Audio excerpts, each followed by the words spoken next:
بسم اللہ الرحمن الرحیم۔ قرآن پاک میں ارشاد ہے، بے شک اللہ تعالیٰ اور اس کے فرشتے رحمت بھیجتے ہیں ان پیغمبر صلی اللہ علیہ وآلہ وسلم پر۔ اے ایمان والو، تم بھی آپ صلی اللہ علیہ وسلم پر رحمت بھیجا کرو اور خوب سلام بھیجا کرو۔ حق تعالیٰ شانہ نے قرآن پاک میں بہت سے احکامات ارشاد فرمائے، نماز، روزہ، حج وغیرہ، اور بہت سے انبیاء کرام اس کی توصیفیں اور تعریفیں بھی فرمائیں، ان کے بہت سے اعزاز و کرام بھی فرمائے۔ حضرت آدم علیہ السلام کو پیدا فرمایا تو فرشتوں کو حکم فرمایا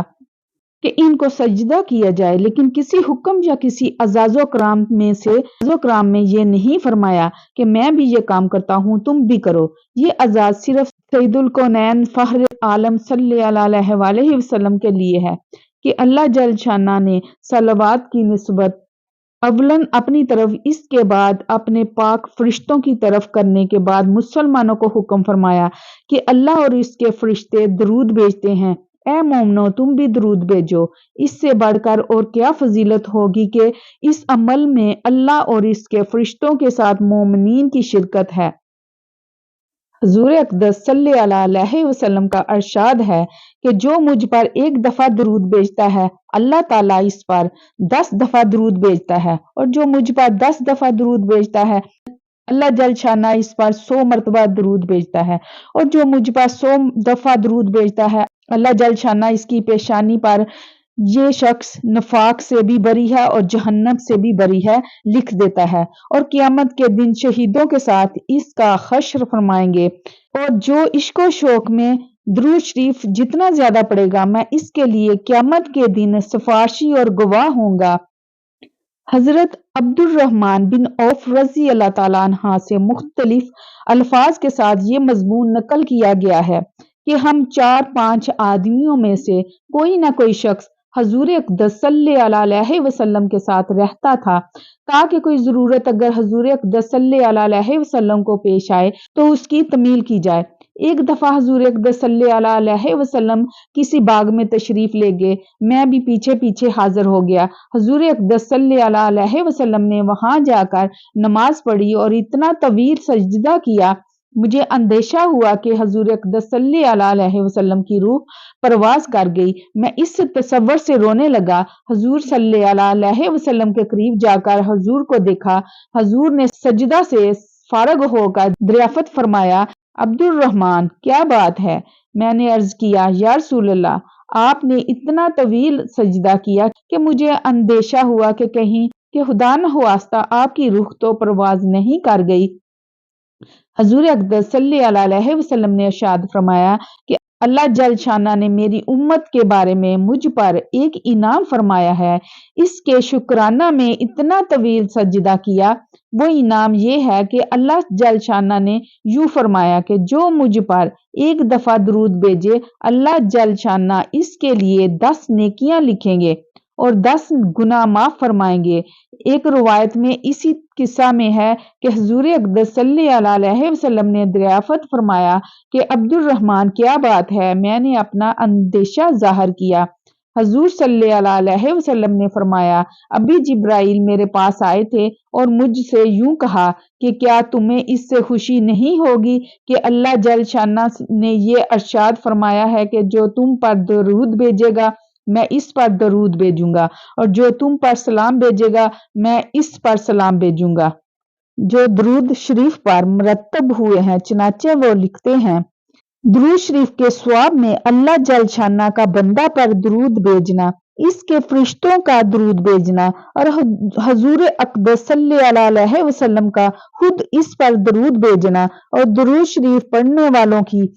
خطاؤں کا کفارہ ہونا اور ان کے اعمال کو پاکیزہ بنا دینا، ان کے درجات کا بلند ہونا اور گناہوں کا معاف ہونا، اور خود درود کا مغفرت طلب کرنا، درود پڑھنے والے کے لیے اور اس کے نامہ اعمال میں ایک قرات کی برابر ثواب کا لکھا جانا، اور قرات بھی وہ جو احد پہاڑ کے برابر ہو، اور اس کے اعمال کا بہت بڑی ترازوؤں میں تلنا، اور جو شخص اپنی ساری خطاؤں کو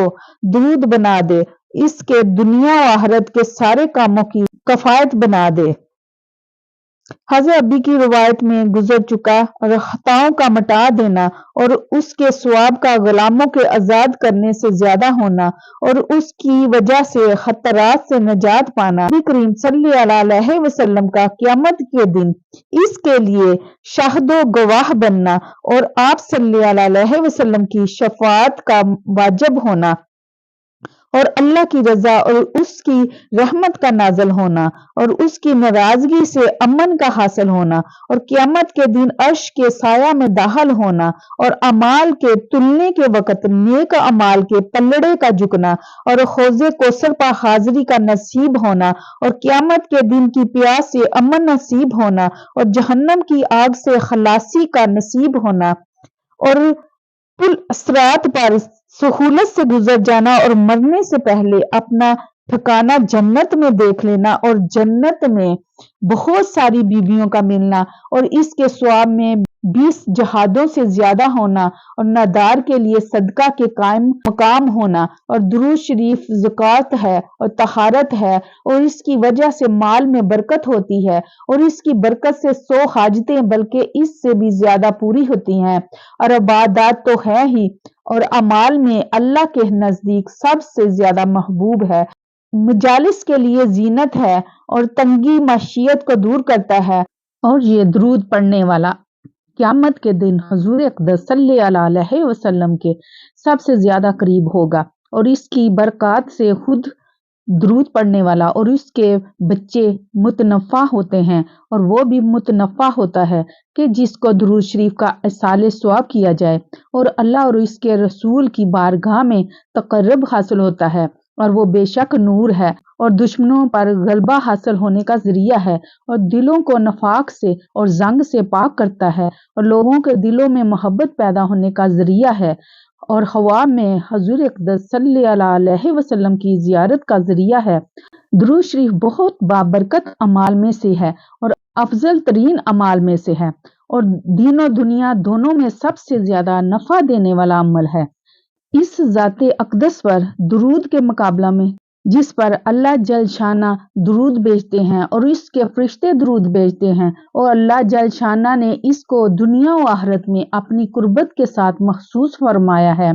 یہ بہت بڑا نور ہے اور ایسی تجارت ہے جس میں گھاٹا نہیں۔ یہ اولیاء کرام کا صبح اور شام کا مستقل معمول رہا ہے، پس جہاں تک ہو سکے درود شریف پر جمع رہا کر، اس سے اپنی گمراہی سے نکل آئے گا اور تیرے اعمال صاف ستھرے ہو جائیں گے، تیری امیدیں بھر آئیں گی، تیرا قلب منور ہو جائے گا، اللہ تعالی شانہ کی رضا حاصل ہوگی، قیامت کے سخت ترین دہشت ناک دن میں امن نصیب ہوگا۔